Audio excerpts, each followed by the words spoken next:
नमस्कार साथीहरु, तपाईलाई टिकटकमा कसैले कल गरेर परेशान गरिरहेको छ भने तपाईले त्यस्तो अवस्थामा आफ्नो टिकटक आइडीमा एउटा सेटिङ अन गर्नुहुन्छ भने तपाईलाई टिकटकमा कसैले कल गर्न पाउँदैन।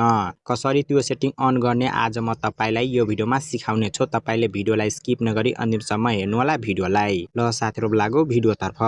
तपाईले पनि आफ्नो टिकटक आइडीमा कसैको कल नआओस् भने बनाउनको लागि तपाईले पनि आफ्नो मोबाइल फोनको टिकटक एप्लिकेसनलाई सबैभन्दा पहिला ओपन गर्नुहोस्। टिकटक एप्लिकेसनलाई ओपन गरिसकेपछि तपाईले पनि आफ्नो मोबाइल फोनमा यहाँ चाहिँ प्रोफाइलको अप्सन हुन्छ, तपाईले प्रोफाइलको अप्सनमा क्लिक गर्नुस्। प्रोफाइलको अप्सनमा क्लिक गरिसकेपछि तपाईले यहाँ चाहिँ 3 लाइनको अप्सन हुन्छ, तपाईले 3 लाइनको अप्सनमा क्लिक गर्नुस्। 3 लाइनको अप्सनमा क्लिक गरिसकेपछि तपाईको मोबाइल फोनमा पनि यहाँ चाहिँ तल सेटिंग्स एन्ड प्राइभेसी भन्ने अप्सन हुन्छ, तपाईले यसमा क्लिक गर्नुस्। क्लिक गरिसकेपछि तपाईको मोबाइल फोनमा पनि तपाईको टिकटक आइडीको सम्पूर्ण सेटिङहरु यहाँ आउँछ।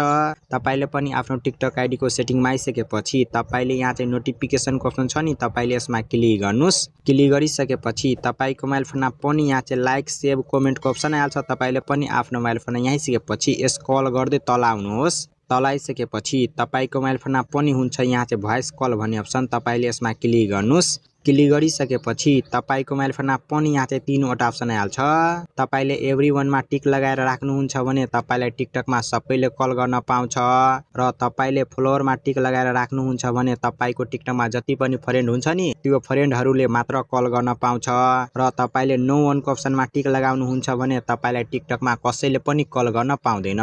तपाईले सधैँको लागि टिकटकमा कलको अप्सन बन्द गर्न चाहनुहुन्छ भने तपाईले यहाँ चाहिँ नो वनको अप्सन छ नि, तपाईले यसमा क्लिक गर्नुस्। क्लिक गरिसकेपछि तपाईको मोबाइल फोनमा पनि टिकटकमा कलको अप्सन बन्द भइहाल्छ। तपाईले यसरी नै आफ्नो टिकटक एप्लिकेसनमा कलको अप्सन बन्द गर्न सक्नुहुन्छ। तपाईलाई यदि यो भिडियो राम्रो लाग्यो भने भिडियोलाई लाइक गरेर च्यानललाई पनि सब्स्क्राइब गरिदिनु होला यस्तै प्रकारको भिडियोहरु हेर्नको लागि।